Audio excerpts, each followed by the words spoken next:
Tracking progress matters. Kurtis has a great method we'll talk about next.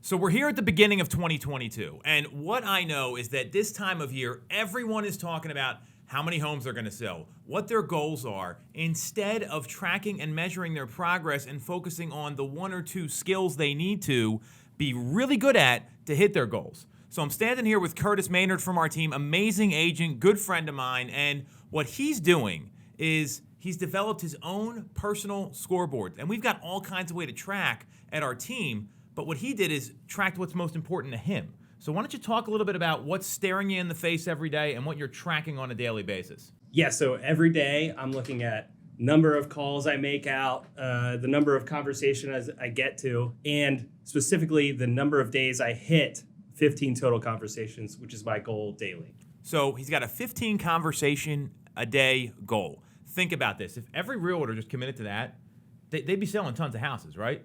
Oh, yeah. So how did you get to that goal? I mean, I know we've looked at numbers, looked at data, but how did you realize that was important to you to focus on? Yeah, so I looked at the number of conversations I needed to have in order to close one deal, based off of what I did last year, and then I'm going backwards, and I want to hit 36 total transactions. That's where I landed at is what I needed to hit my goal. So he used the data. There's no guessing involved here, and I love this. And for the record, if you're selling 36 homes a year, you're in like the top 2% of realtors in the country. So amazing goal. So you're tracking that 15 conversations a day, and you're literally have it on a whiteboard, and you're just checking off every day you hit that. So what's your goal for the year? How many times a year do you want to hit 15 conversations a day?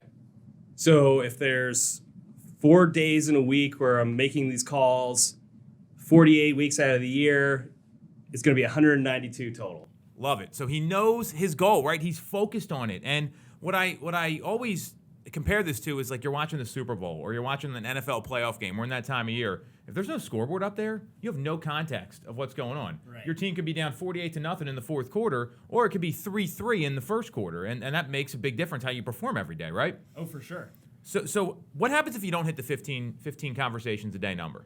Yeah, so if I don't hit that in the first 2 hours from 9 to 11, I just get after it after lunch and keep reaching out to people until I hit that number. This is stuff everyone should be writing down. He's not stopping until he hits the goal. That is commitment.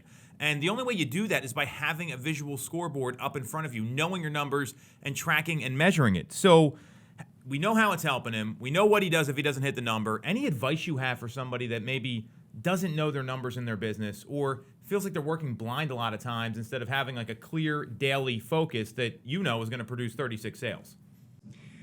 I would say take a look at what you want to accomplish this year. Figure out what that is, work backwards from there.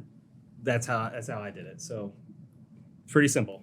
Well said. And you know what? The best plans are simple. That's what a lot of people forget. You don't need some big complex plan. Simple, effective, and if you follow his plan, I would just copy his, and you're going to sell a lot of houses.